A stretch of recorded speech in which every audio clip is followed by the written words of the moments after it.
이 시간 담임 목사님께서 죽음에서 부활하신 예수 그리스도라는 제목으로 말씀 선포하실 때 큰 은혜 받으시기 바랍니다. 할렐루야. 하나님의 은혜와 사랑과 축복이 여러분과 함께 하시기를 주의 이름으로 축원합니다.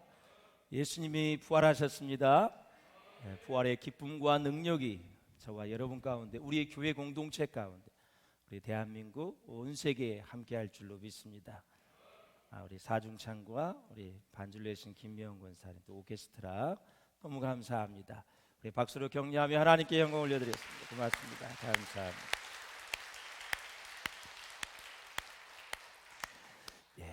인도의 성자로 불리는 선다싱이 어느 해 영국 국회에 갔습니다. 연설을 할 때 많은 사람들이 몰려들어 그의 강연을 아주 경청을 했어요. 참석자 중 한 사람이 질문합니다. 당신은 뿌리 깊은 힌두교의 유명한 학자이고 철저한 힌두교인인데 어떻게 기독교로 개종을 했습니까? 그렇게 물었더니 선다싱은 웃음 가득한 얼굴로 기쁘게 대답을 했습니다. 예수님이 부활하셨기 때문에 제가 힌두교에서 기독교가 되었습니다. 그랬어요. 부활하셨기 때문에. 예수님이 처음 태어나셨을 때 그 증인은 목동이었습니다. 예수님이 부활하셨음을 목격하고 전한 최초의 사람은 여성입니다. 자, 목동이나 여성은 1세기 유대 사회에서 정말 별 볼 일 없는 그런 계층이었습니다. 천민의 천민 중이었습니다. 그리고 가장 월급도 작았던 사람들이 목동이었습니다. 그래서 이 목동이나 여성은 정말 많은 사람들에게 대접을 받지 못하고 소외됐던 사람입니다. 이 목동이나 여성은 그 당시에 법정에서 증언으로 책책되지도 않았습니다. 증인으로 설 수도 없었어요. 그 정도로 심했습니다. 탈무드는 이렇게 말합니다. 여자가 내놓는 증거는 하나도 타당하지 않습니다. 유대 역사가 요세푸스는 이렇게까지 주장합니다. 여자들의 증언은 받아들여서는 안 됩니다. 여자들은 경솔하고 뻔뻔하기 짝이 없습니다. 이렇게까지 여성들에 대한 편견이 심하던 1세기에 많은 사람들을 믿게 하려는 의도가 있었다면 좀 더 그럴싸한 증인을 내세워야 예수님의 부활이 많은 사람들에게 어필되지 않았을까, 그리고 인정이 되지 않았을까 생각을 합니다.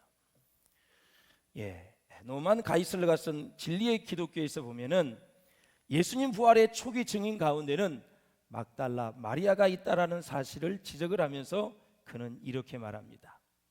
일찍이 귀신 들렸던 여성의 증언을 인용한다는 것은 자신의 거짓말을 진리인 것처럼 유포하려는 의도의 회방거리밖에 되지 않을 것입니다. 그랬어요.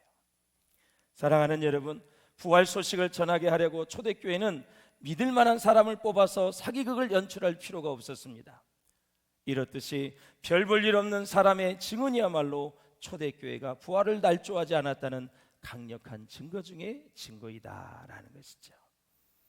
그러므로 사랑하는 여러분, 부활의 증인은 위대한 사람을 필요하지 않고 또 예수님을 만난 사람이면 누구든지 다 부활의 증인이 될 수 있다라는 것입니다. 예수님을 만나서 변화된 사람이면 다 부활의 증인으로 족할 수 있다라는 사실입니다. 자, 우리가 신앙생활을 하다 보면 전혀 예기치 않은 엉뚱한 것이 동기가 되어 주님께 나왔다가 은혜 받는 사람들이 종종 있습니다. 저도 목회 현장에서 그것을 참 많이 경험했습니다. 집사님, 저거 한번 해보시죠. 두말하지 않고 하다가 신실한 일꾼으로 장로가 된 사람도 있습니다. 그런 대표적인 인물이 누구냐? 바로 구레네 시몬 같은 사람입니다. 이 사람은 예수님이 십자가에 치시는 것을 구경하러 나왔습니다. 소문을 많이 들었습니다. 시골에 사는데도 예수가 우리를 위해 죽었다는 사실, 그리고 많은 병자를 고치고 죽은 자를 살렸다는 소식을 들었는데 유대인들이 예수를 죽인다고 하니까 구경 삼아 왔던 사람이 바로 구레네 시몬이었습니다. 자, 한번 마가복음 15장을 같이 보시죠. 시작. 마침 알렉산더와 루포의 아버지인 구레네 사람 시몬이 시골로부터 와서 지나가는데 그들이 그를 억지로 같이 가게 하여 예수의 십자가를 지우고 그랬습니다. 자, 구레네 시몬은 자발적으로 예수님의 십자가를 진 것이 아닙니다. 억지로 십자가를 진 사람이에요. 어떤 의미에서는 시골에서 예루살렘에 올라왔다가 정말 우리가 말하는 얼떨결에 십자가를 진 사람입니다. 그런데 이것이 계기가 되어 구레네 시몬은 예수를 믿게 되었고, 자기뿐만이 아니라 자기와 함께 사는 자기 아내를 예수를 믿게 만들었습니다. 사랑하는 여러분, 게다가 그의 아들 루포는 초대교회에서 하나님 앞에 귀히 쓰임받는 능력의 종이 되었다고 합니다. 로마서 한번 보실까요? 시작. 주 안에서 택하심을 입은 루포와 그의 어머니에게 문안하라. 그의 어머니는 곧 내 어머니니라. 당시 십자가의 무게는 많은 문헌에 보면 80에서 82kg 정도 됐다 그래요. 쌀 한 가마니 있죠. 어렸을 때 정말 한 가마니를 지게에다 졌는데 결코 가볍지 않습니다. 물론 힘이 센 사람은 아무것도 아니겠지만 예수님은 며칠째 잠을 못 자고 재판을 받았습니다. 먹지도 못했습니다. 줄였습니다. 그런 상황에서 이 예루살렘에서 골고다 언덕까지는 800m입니다. 긴 거리는 아닌데 예수님이 거의 한 400~500m는 갔다 그래요. 그런데 마지막 도저히 질 수가 없어서 예수님이 쓰러지셨습니다. 채찍으로 맞지요. 피를 흘리지요. 그러니 도저히 십자가를 질 수 없어서 이렇게 눈을 들어봤는데 시몬이 보였던 것입니다. 저라 이거죠. 그런데 마다하지 않고 한 200~300m 정도 이렇게 십자가를 지고 갔는데 정말 그가 받았던 축복은 사람의 생각으로는 상상할 수 없는 구원의 축복, 감독이 됐죠. 자녀들이 예수 믿는 가문이 된 거예요. 이렇게 순간에 순종을 했더니, 십자가를 졌더니 그렇게 큰 복을 받았다라는 거죠. 여러분, 십자가가 무거우면 무거울수록 축복이 큽니다. 꼭 믿으세요. 무거우면 무거울수록, 감당하기 어려운 것일수록 억지로라도 지면 하나님께서 그 인생을 복되게 하세요. 구원의 복음을 주시고 구원을 주시고 자손들이 믿음 안에서 서게 되고 정말 말할 수 없는 주의 축복으로 하나님이 채워주신다라는 거예요. 로마서 16장에서 사도 바울이 자기 동역자들의 이름을 쭉 열거합니다. 마지막에 루포와 그의 어머니를 이야기하고 있습니다. 그런데 그 어머니가 내 어머니라고 말할 정도로 아주 신실한 종이라고 합니다. 그 어머니가 누구입니까? 우리 한번 보면은 바로 구레네 시몬의 아내였습니다. 비록 우리가 볼 때는 엉성할지 모르지만 작은 계기 하나로 하나님 앞에 크게 쓰임받는 사람이 있습니다. 이런 부족함을 가지고 나왔다가 은혜를 받고 예수께로 돌아왔던 대표적인 사람이 바로 오늘 본문 요한복음에 나오는 막달라 마리아입니다. 막달라 마리아는 굉장히 열심히 있는 여성으로 성경이 묘사되어 있습니다. 그리고 인류 역사상 가장 천한 여자였다가 가장 거룩한 여인으로 변화받은 사람이 바로 막달라 마리아입니다. 막달라 마리아는 원래 창녀였습니다. 설상가상 거기에다 7 귀신이 들렸던 여자였습니다. 누가 이런 여자를 좋아하겠습니까? 누가 이런 여자에게 관심을 갖겠습니까? 7 귀신이 들렸다니, 이게 정상적인 여자입니까, 여러분? 그런데 예수님이 막달라 마리아를 만나고 난 다음에 그의 죄를 다 용서해 주셨습니다. 이 세상에 가장 큰 축복 둘이 있다면 첫째, 예수의 피로 구원받은 죄사함입니다. 두 번째, 하나님의 자녀되는 권세입니다. 이 두 가지가 우리가 이 땅에 살면서 가장 큰 축복입니다. 이 두 가지를 다 이 여인이 거머쥔 것입니다. 그리고 예수님께서 7 귀신 들린 것을 다 쫓아내시고 치유해 주셨습니다. 누가 귀신을 내쫓을 수 있겠습니까? 나사렛 예수에게 성령을 물붓듯이 하시며 저가 두루 다니시며 착한 일을 행하시고 마귀에게 눌린 자를 고치셨으니 이는 하나님이 예수와 함께 하심이라. 모든 어둠의 권세, 귀신 마귀를 다 내어 쫓아주시고 예수님은 선한 일을 하셨습니다. 그 중에 대상이 바로 막달라 마리아였다. 축복을 받은 거죠. 그래서 막달라 마리아는 평생 그 은혜의 감격을 잊지 못하고 그렇게 하나님의 은혜를 받고 살아갈 만큼 많은 축복을 받았던 사람입니다. 그래서 그녀는 감격하는 마음을 가지고 자기의 귀한 향유를 예수님의 발에 붓습니다. 바로 혼인 때, 시집을 갈 때 쓰려고 했던 향유였었는데 예수님이 십자가에 못 박혀 돌아가시기 4일 전에 예수님의 발에 부었습니다. 자기의 귀한 머리털로 예수님의 발을 닦는 일을 하게 된 것입니다. 그런데 이 세상도 마찬가지고 지금도 마찬가지지만 그 향유를 붓는 모습을 보고 많은 사람들이 그 여인을 비난합니다.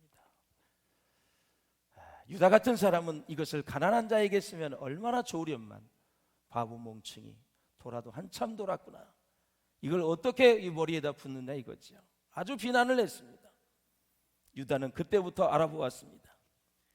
그럴 때 여러분, 예수님은 비난하는 자의 편에 선 것이 아니라 막달라 마리아의 편에 섰습니다. 그때 예수님이 비유하신 것이 무엇입니까? 바로 이것입니다. 여러분, 시작. 많이 탕감받은 사람이 더 많이 사랑한다고 예수님이 말씀하셨어요. 그러면서 마리아 편을 들었습니다. 우리는 누구를 편든다는 게 무엇이 그리 대단할까 생각할지 모릅니다. 물론 힘이 있고 권세가 있고 돈 있는 쪽에 편들기는 쉽습니다. 거기에 달싹 달라붙으면 얻는 게 많이 있기 때문에 그렇습니다. 이렇게 막달라 마리아 같이 천하고 더러운 여자를 편든다는 것은 당시에 여간 쉬운 일이 아닙니다. 자기 희생이 있어야 하기 때문에 그래요.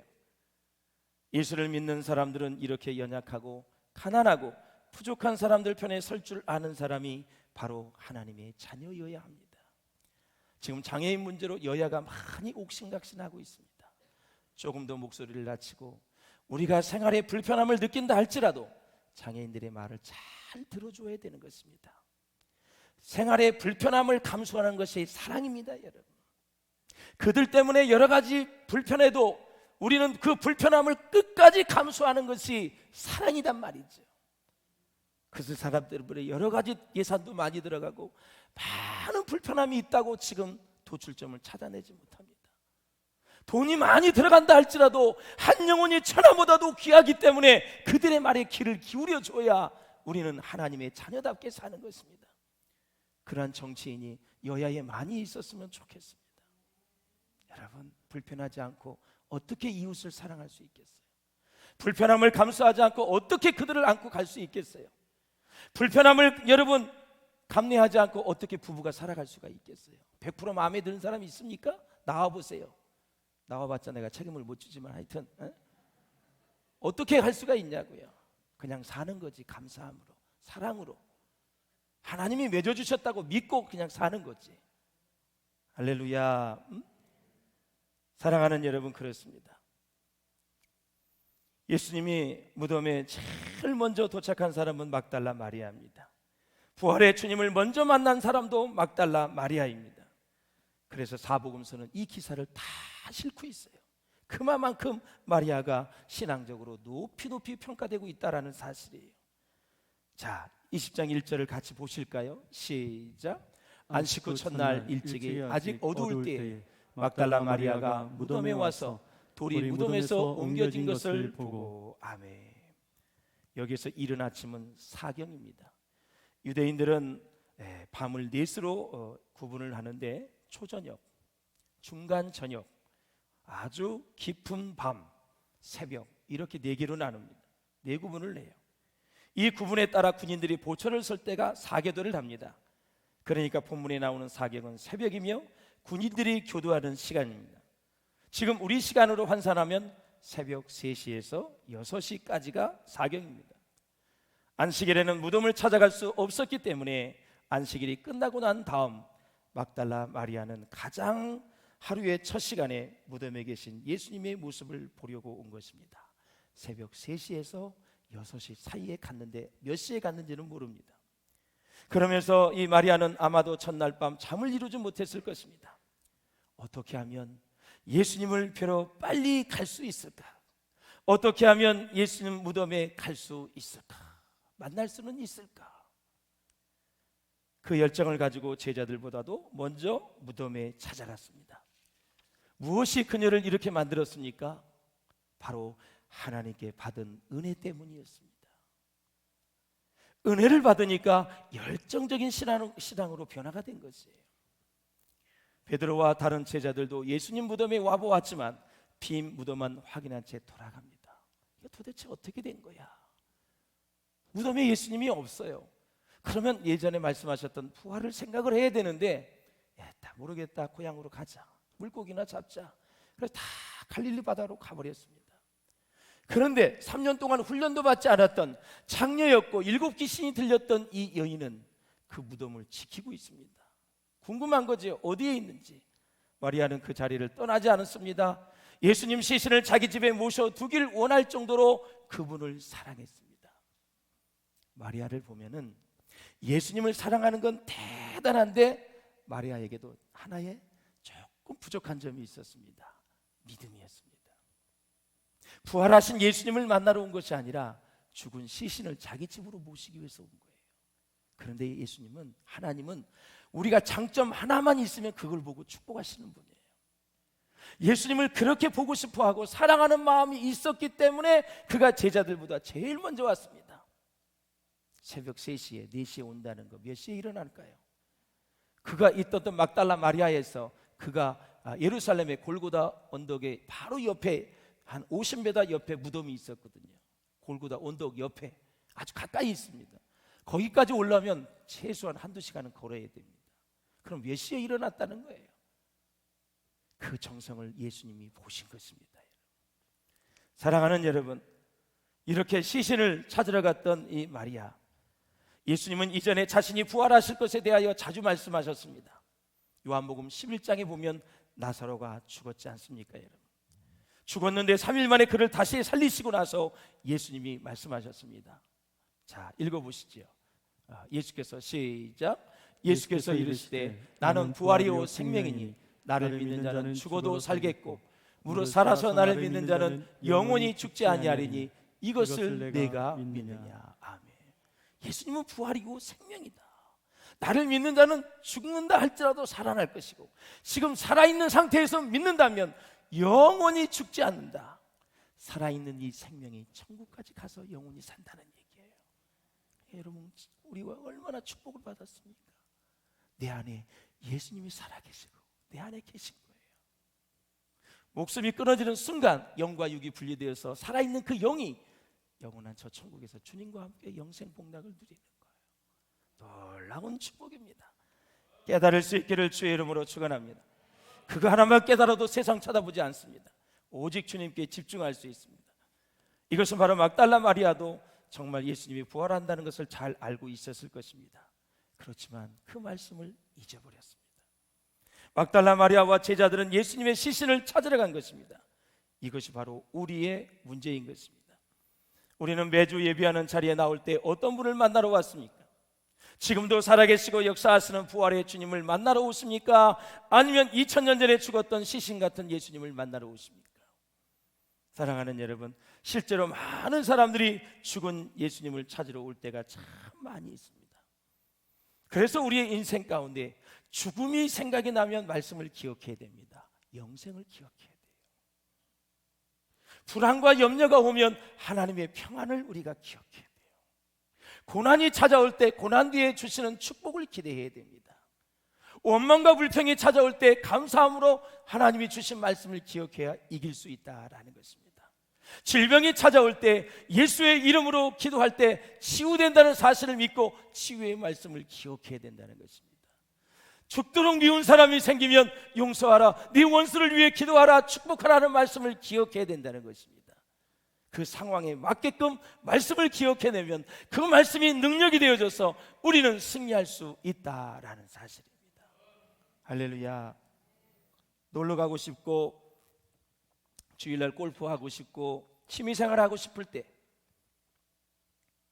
여러 가지 차를 가지고 캠핑차를 타고 어디 가고 싶을 때 예비하는 자는 영과 진리로 예비할지니라. 안식일을 지키라고 그랬고 지금은 예수님이 부활한 주일을 지키고 있습니다. 그 말씀을 생각하면 시동을 걸 수가 없는 것이죠. 어떻게 시동을 걸 수가 있어요? 말씀을 기억을 못하는 것입니다. 지금도 2-3 예수님의 이름 모인 곳에는 주님이 함께 하십니다. 부활하신 예수님의 임재 가운데 드리는 것이 무엇이? 바로 예배입니다. 그 부활의 능력이 내 속에서 역사한다는 것을 믿는 것, 이것이 믿음이고 이것이 우리가 드리는 예배다라는 것입니다. 요즘 핫하게 뜨는 목사님이 팀 켈러 목사님인데 이 목사님이 쓴 책 부활을 입다라는 책이 있어요. 여기서 본 목사님은 이런 얘기를 합니다. 지금은 역사의 암흑기라고 얘기합니다. 부활하신 예수님을 믿는 것보다 더 큰 희망은 없다라고 역설을 하고 있어요. 믿습니까, 여러분? 이 목사님은 미국 뉴욕의 리더머 장로교회를 설립을 하고 지금은 한 6천여 명이 성도가 예배를 드리고 있습니다. 이 부활을 입다라는 책에 보면 이런 얘기가 나옵니다. 코로나 팬데믹으로 다가온 죽음의 공포와 극심해진 인종차별, 경제적 양극화와 불확실한 미래 등의 문제를 안고 있는 세계를 향해서 처방전을 뭐로 내세우냐면 부활을 얘기하고 있는 것입니다. 부활밖에 없다라는 것이죠. 지금의 전쟁에 이 모든 전쟁을 종식시킬 수 있는 건 정말 부활의 주님이 함께 하시고 그분들이 부활의 주님을 인식하고 있다면 반드시 지금 당장 전쟁을 종식시켜야 될 것입니다. 그러면서 이 책에서는 이렇게 얘기합니다. 예수가 하늘에서 땅으로 왔기에 우리는 땅에서 하늘로 갈 수 있겠다. 예수 믿으면 우리는 하늘나라에 가게 되는 줄로 믿습니다. 예수님께서 저주가 다 그에게 임했고 그가 받았기에 우리에게 큰 복이 미친 것이라. 이것이 바로 복음이라고 얘기합니다. 그러면서 그가 찔림은 우리의 허물 때문이에요. 그가 상함은 우리의 죄악 때문이라. 그가 징계를 받음으로 우리가 평화를 누리고 그가 채찍에 맞음으로 우리가 나음을 입었도다. 우리는 다 양 같아서 그릇 행하여 각기 제 길로 갔거늘 여호와께서는 우리 무리의 죄악을 그에게 담당시키셨도다. 부활을 우리가 믿고 부활을 맞이하기 위해서는 날 위해 죄값을 대신 치르신 예수 그리스도의 고난을 생각해야 된다라는 거죠. 그러면서 그는 자기의 개인적인 얘기를 합니다. 자기는 췌장암으로 고통하고 있는 중에 예수님의 부활이 자기에게 최고의 위로가 되었고 부활의 능력이 새롭게 다가왔다고 그는 고백을 하고 있습니다. 췌장암 3, 4기를 맞이하면서 매일매일 아무리 힘들고 어려워도 마음의 희망을 주님께 두라는 것이 그 책의 결론입니다. 사랑하는 여러분, 이 세상 살기가 얼마나 힘든지 모르겠습니다. 어떤 사람은 숨쉬기 좋다 힘들다 그래요. 얼마나 힘들면 그런 얘기를 하시겠어요. 질병의 문제, 사업의 문제, 직장의 문제, 관계의 문제, 신앙의 문제, 여러 가지 문제가 많이 있습니다. 그럼에도 부활하신 주님께 꼭 소망을 둘 수 있기를 주의 이름으로 축원합니다. 절대 주님 놓치시면 안 돼요. 세상 것 좀 잘못될 수도 있어요. 물질을 잃어버릴 수도 있어요. 명예를 박탈당할 수도 있어요. 권력에서 여러 번 내려앉을 수도 있어요. 그러나 예수만큼은 놓치면 안 돼요. 그분 놓치면 인생 끝난 것입니다. 사랑하는 여러분, 호세아서에서 우리에게 말씀하십니다. 회복이 되려면 어떻게 해야 되는지 한번 같이 보시겠습니다. 시작. 오라 우리가 여호와께로 돌아가자. 여호와께서 우리를 찢으셨으나 도로 낫게 하실 것이요 우리를 치셨으나 싸매어 주실 것입니다. 여호와께서 이틀 후에 우리를 살리시며 셋째 날에 우리를 일으키시리니 우리가 그의 앞에서 살리라. 아멘. 사랑하는 여러분, 여호와께 돌아오기만 하면 다 찢으셨으나 싸매 주시고 다 치유해 주시겠다고 약속을 해 주셨습니다. 돌아오기만 하면 됩니다. 세상에 빼앗겼던 마음을 주님께 고정을 시키십시오. 초점을 주님께 맞추십시오. 그러면 다 치유해 주시겠다고 피 묻은 손으로 안수해 주시고 우리의 마음을 어루만져 주시고 상처로 얼룩졌던 우리의 마음을 주님께서 회복시켜 주시고 하나님께서 위로해 주시겠다라는 거죠. 사순절 기도하는데 주님이 기도할 때 많은 위로를 주시더라고요. 사순절 기도를 너무 기뻐하신다고 6번을 말씀을 하셨습니다. 너무너무 하나님이 기뻐하시더라고요. 수고하신 여러분, 주의 위로로 주님의 사랑으로 함께 하시기를 바랍니다. 여러분이 드린 기도 반드시 응답될 줄로 믿습니다. 개인의 어려움도 있지만 미국의 역사를 보면 가장 어려울 때가 1929년 The Great Depression, 대공황입니다. 그때의 사정을 보면요, 재벌이 다 무너졌습니다. 그런데 하나님이 신흥 재벌을 다 세워줬는데 그때 신흥 재벌 10명이 다 크리스찬이었습니다. 그리고 9명이 독실한 여러분 크리스찬이었습니다. 바로 그때 그 부유한 사람들이, 그 리더들이 얘기하기를 부활의 능력이 자기를 그렇게 세웠다. 그래서 그 책에 보면은 철저히 11조를 하고 말씀의 원리에 의해서 경영을 하면서 그들은 부활의 주님을 증거하는 것이 자기들의 기업의 목적이라고 그렇게 얘기하고 있습니다. 우리나라에 그런 기업인들이 많이 일어나기를, 우리 비전교회 바로 그런 인물들이 많이 일어날 수 있기를 주의 이름으로 축원합니다. 여러분의 자손들을 통해서도 일어날 줄로 믿습니다. 어떤 분이 참 재미있는 분 같아요. 예수님께서 왜 부활하신 다음에 하필이면 창녀에게, 일곱 귀신 들렸던 여자에게 먼저 나타났을까? 왜 남자가 아니고 여자에게 나타나셨을까? 궁금하지 않습니까, 여러분? 그 책에 보니까 그래야 소문이 빨리 퍼지기 때문이다. 너무 웃겼어요. 내가 책을 못 읽어서 한참 웃느냐고. 무슨 대단한 얘기를 할 줄 알았는데 여자에게 나타나야 소문이 빨리 났다. 경상도 사람들 죄송해요. 만약에 뭉뚝뚝한 경상도 사람에게 보였다면 네 아나? 난 모른다. 전혀 뭉뚝뚝하게 말 안 하면 이게 예수님이 어떻게 퍼져? 난 모른다. 네 아나? 난 모른다 하면서 잘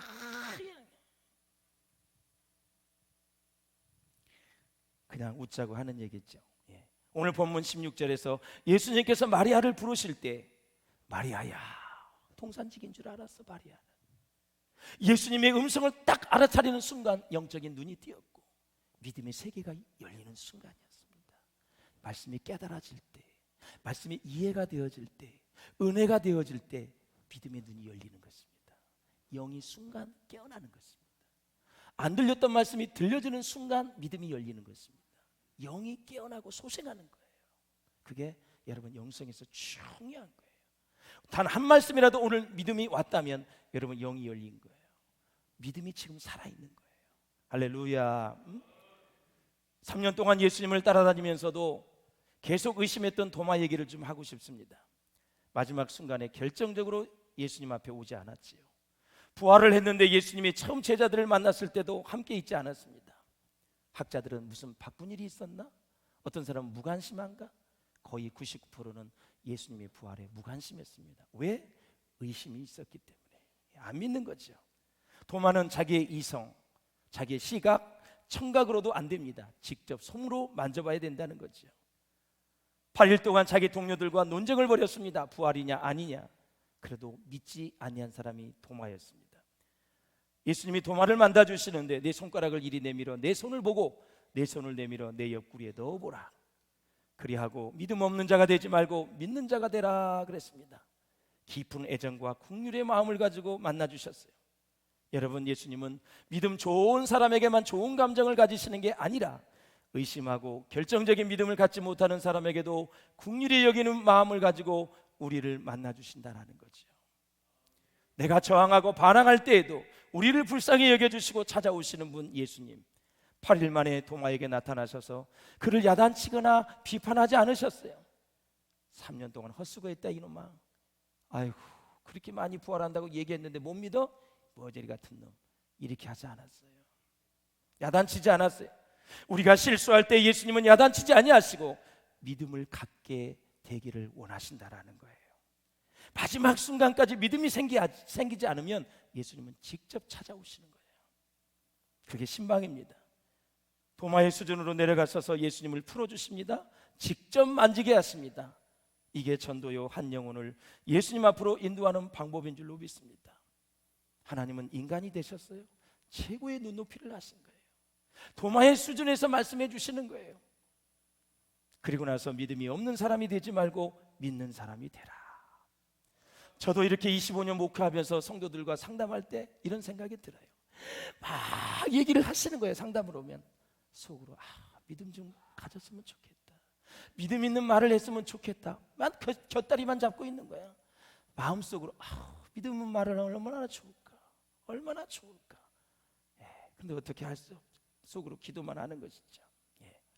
사랑하는 여러분, 사실 도마는 예수님이 좋아서 제자들과 함께 공동체에 남아 있었는데 결정적으로 예수님을 믿는 예리는 인색했습니다. 여러분, 믿음에 인색하지 마시고 헌신에 인색하지 마시고 예물 드림에 인색하지 않기를 주의 이름으로 축원합니다. 제가 아마 재정 축복에 대한 특세를 할 때 여러분에게 예물에 대해서 말씀을 드렸습니다. 제가 혹시 높아심에 믿음이 준비되지 않는 분은 목사님 왜 돈 얘기 헌금 얘기만 하지 그러지 마시고 제가 도전합니다.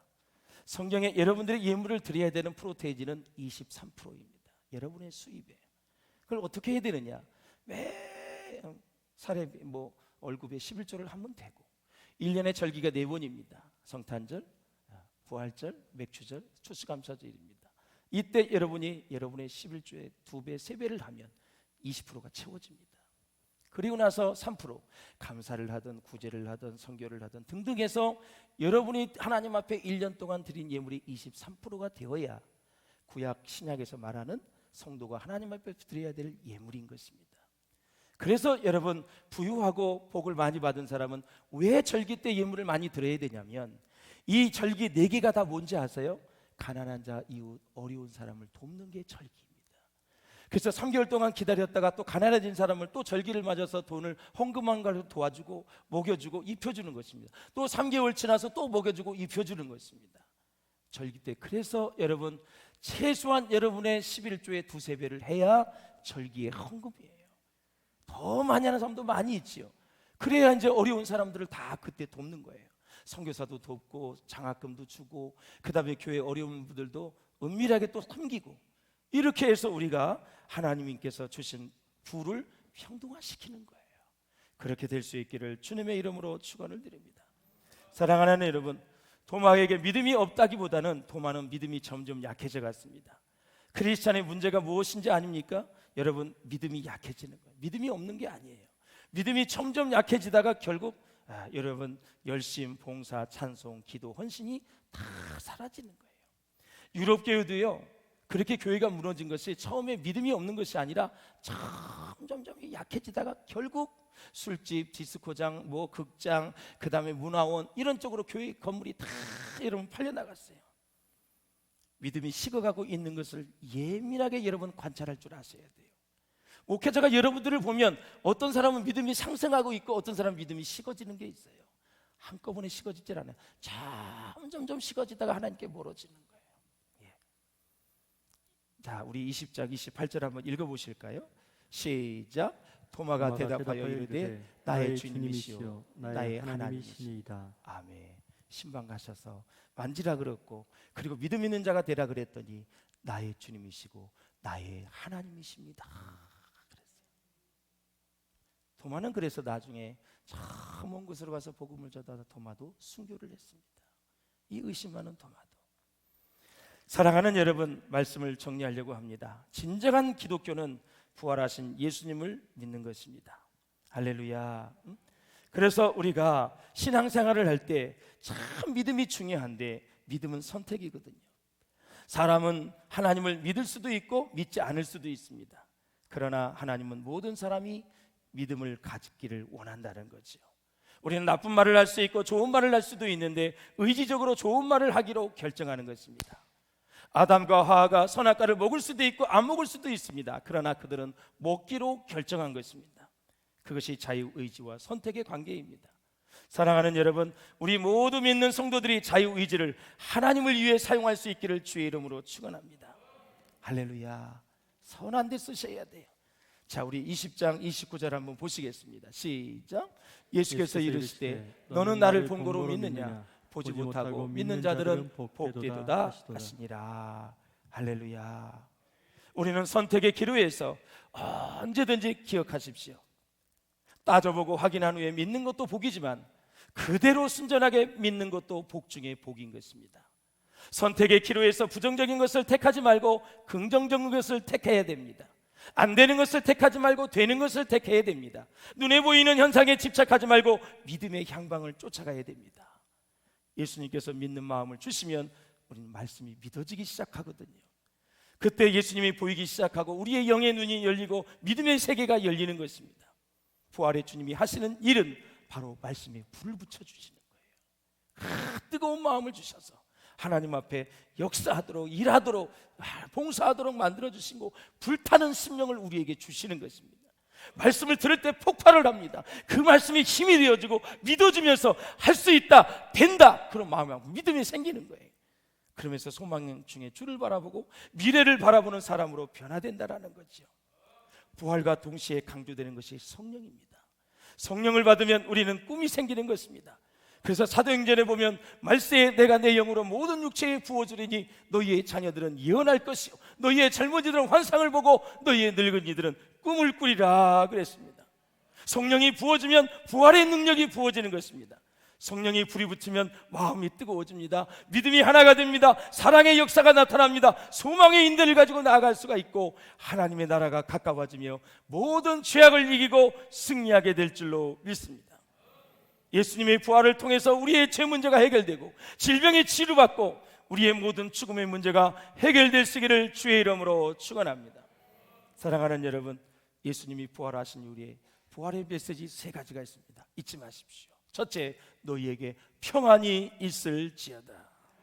둘째, 하나님이 나를 너희에게 보낸 것처럼. 그리고 예수님이 제자들을 세상에 보낸다고 말씀하셨습니다. 파송입니다. 우리는 세상에 보냄을 받아 끝까지 복음의 증인, 부활의 증인이 될 수 있기를 주의 이름으로 축원합니다. 부활의 메시지 3번째, 너희에게 성령이 있을지어다. 성령을 받으라고 말씀하고 있습니다. 예수님은 그래서 최초의 선교사입니다. 이 땅에 오신 선교사입니다. 우리도 믿지 않는 자들에게 복음을 전해서 수많은 영혼들이 주께로 돌아오는 은혜의 역사가 있기를 주의 이름으로 축원합니다. 좀처럼 회개하지 않기에 성령이 필요한 거고 성령이 역사해야 되고 성령의 능력이 절대적으로 필요한다는 것입니다. 이 부활주일에 성령의 능력으로, 부활의 능력으로 승리하셔서 하나님의 뜻을 이루는 저와 여러분 될 수 있기를 주의 이름으로 축원합니다. 기도하시겠습니다. 우리 함께 기도하실 때 주님의 평강이 있기를 바랍니다. 우리를 세상에 보내셨습니다. 하나님의 예수님을 이 세상에 보내주셔서 우리로 하여금 구원을 얻게 하셨습니다. 성령을 받으라 말씀하셨습니다. 주여 부활의 능력으로 아버지 우리의 죄를 이기고 마귀를 이기고 세상을 이기고 아버지 승리할 수 있도록 도와달라고 주신 말씀을 생각하며 부활의 증인이 되는 마리아처럼 의심 많은 도마처럼 결국은 나의 하나님이시며 나의 주님이라고 고백하는 우리의 신앙 고백이 되게 해달라고 다 같이 주님을 한번 부르며 간절히 기도합니다.